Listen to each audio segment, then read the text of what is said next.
सागर छे हम सावन सा बरसे हम सूरज सा चमके हम स्कूल चले हम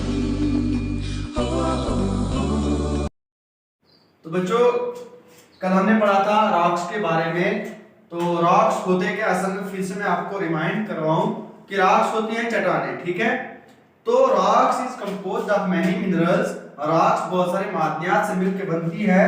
तो उसके बाद जो अर्थ क्रस्ट है वो रॉक से बनती है, ठीक है।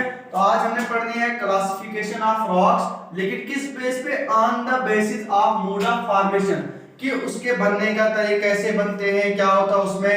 तो उसमें हमने उस बुनियाद पे हमने रॉक्स की क्लासिफिकेशन पढ़नी है। तो पहली है क्लासिफिकेशन इग्नियस रॉक, उसके बाद सेडिमेंट्री रॉक्स और तीसरी आपके पास मेटामॉर्फिक रॉक्स, ठीक है।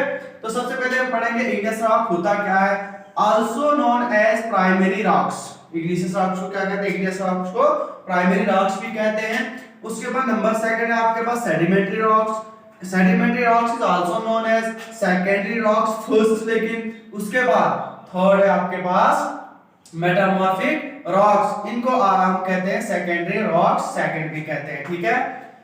तो सबसे पहले हम नजर डालते हैं इग्नियस रॉक्स। इग्नियस रॉक्स होता क्या है? All the rocks on the earth were initially in nature. कहते हैं कि जितनी भी रॉक्स है वो पहले से ही जो है जमीन पे थी, ठीक है, एग्जिस्ट थी। उसके बाद the term igneous comes from the Latin word ignis that means fire। तो अब जो igneous rocks है, जो वर्ड igneous है वो डिराइव कहां से हुआ है, निकला कहां से है? तो वो लातीनी जुबान के लफ्ज से, मींस लैटिन वर्ड से डिराइव हुआ है। वो लैटिन वर्ड कौन है? ignis है, ठीक है। ignis है जिसका मतलब क्या है? फायर, ठीक है। उसके बाद igneous rocks are formed as a result of cooling and solidification of the hot magma that originates from far below the earth surface। कहता कि अब जो igneous rocks बनती कैसे हैं? As a result of cooling and solidification of, एक magma जमीन के अंदर से फटता है। जमीन के अंदर जब ये जो मैग्मा है ये कूल हो जाता है, इसका टेम्परेचर बिल्कुल कम हो जाता है, उसके बाद वो सॉलिड फॉर्म में आ जाता है। तो आपके पास कौन सी रॉक्स बनती है? इग्नियस रॉक्स बनती है, ठीक है। उसके बाद अब देखो on the basis of their occurrence, कि वो कहां पे पाई जाती हैं। इग्नियस रॉक्स आगे फर्दर क्लासिफाई किया गया है।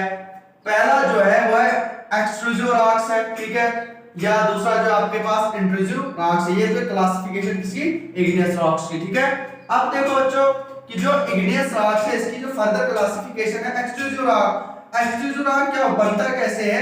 ये होता है कि जब आपके पास एक लावा होता है, जमीन के अंदर लावा होता है, तो जब उसका टेम्परेचर जो है माइनस में चला जाता है, बहुत कम चला जाता है, तो क्या होता है कि वो कूल होने के बाद आपके पास जो रॉक बनती है वो होती है एक्सट्रूसिव रॉक्स, ठीक है। और दूसरा आपके पास इंट्रूसिव रॉक्स है, ठीक है। अब बनता कैसे है ये? जब मैग्मा जो है सॉलिड की फॉर्म में आ जाता है, तो लेकिन कहां? Below the surface of the earth, जमीन के निचली वाली सतह में, ठीक है। तो आपके पास क्या बनता है? इंट्रूसिव रॉक्स बनता है। तो ये था आज का टॉपिक इसके बारे में, क्लासिफिकेशन ऑफ रॉक्स के बारे में। तो इंशाल्लाह कल हम फर्दर टू टाइप्स को फिर से एक्सप्लेन करेंगे, सेडिमेंट्री रॉक्स और मेटामॉर्फिक रॉक्स को। थैंक्स। बादल सा गरजे हम